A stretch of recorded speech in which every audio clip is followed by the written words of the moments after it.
జనసేన పార్టీని ప్రాంతీయ పార్టీగా గుర్తించి పార్టీ గుర్తు గాజు గ్లాసులు శాశ్వత గుర్తుగా జనసేన పార్టీకి కేంద్ర ఎన్నికల సంఘం ప్రకటించడం పట్ల పెద్దకడుబూరు జనసేన మండల నాయకులు జీలకర్ర గణేష్ హర్షం వ్యక్తం చేసి, అలాగే కేంద్ర ఎన్నికల సంఘానికి జనసేన పార్టీ తరపున జన సైనికుల తరపున వీర మహిళా తరపున ప్రత్యేక ధన్యవాదాలు తెలిపారు.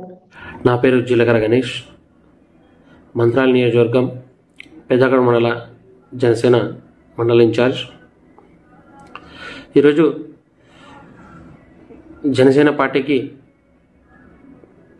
శాశ్వత గుర్తింపునిచ్చి, ప్రాంతీయ పార్టీగా శాశ్వత గుర్తింపునిచ్చి, అలాగే జనసేన గుర్తు గాజు గ్లాస్ గుర్తుకు శాశ్వత గుర్తుగా ప్రకటించిన ఈసీ కేంద్ర ఎన్నికల సంఘానికి ప్రత్యేక ధన్యవాదాలు తెలుపుతూ, జన సైనికుల తరపున, జనసేన పార్టీ తరపున, వీర మహిళలందరి తరపున ప్రత్యేక ధన్యవాదాలు.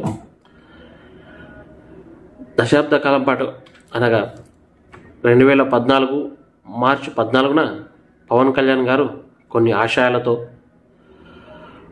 డబ్బు లేని రాజకీయం చేయాలని, సమాజంలో మార్పు కోసం, అవినీతి నిర్మూలన కోసం పలు ముఖ్య అంశాలతో జనసేన పార్టీని స్థాపించి దశాబ్ద కాలం పాటు అల్లు పెరుగని పోరాటాలు చేసి ఎన్నో పోరాటాలకు అండగా నిలిచిన జనసేన పార్టీకి ఈరోజు శాశ్వత గుర్తింపు రావడం ఒక జన సైనికుడిగా హర్షిస్తున్నాను.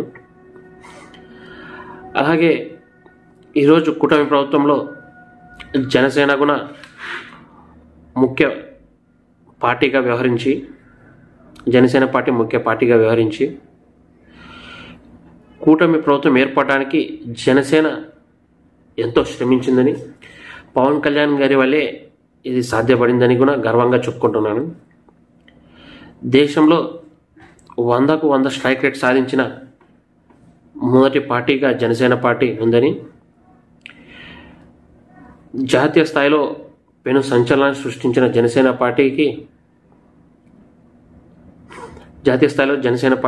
పెను సంచలనం సృష్టించిందని, 100కు 100 స్ట్రైక్ రేట్ రావటం, 21 మంది ఎమ్మెల్యేలకు 21 మంది ఎమ్మెల్యేలు రావటం, 2 ఎంపీ స్థానాల్లో 2 ఎంపీ స్థానాలు గెలుపొంది జాతీయ స్థాయిలోనే సంచలనం సృష్టించింది. గతంలో పవన్ కళ్యాణ్ గారు ఎన్నో సందర్భాల్లో తేల్చి చెప్పారు, దేశ చరిత్రలో జనసేన ఒక స్థాయిలో ఉంటుందని, దేశ రాజకీయాల్లో జనసేన లేకుండా రాజకీయాలు జరగవని కూడా తేల్చి చెప్పిన విషయం అందరికీ తెలిసిందే. ఈరోజు కూటమి ప్రభుత్వం ఏర్పడ్డాక జనసేన పార్టీకి నిర్విరామంగా పవన్ కళ్యాణ్ గారు నిర్విరామంగా పనిచేస్తూ ప్రజా సమస్యలపై దృష్టి పెడుతూ పలు సమస్యలను పరిష్కరించడమే కాకుండా సమస్యలను పూర్తి స్థాయిలో పరిష్కరించే విధంగా కృషి చేస్తున్నారు.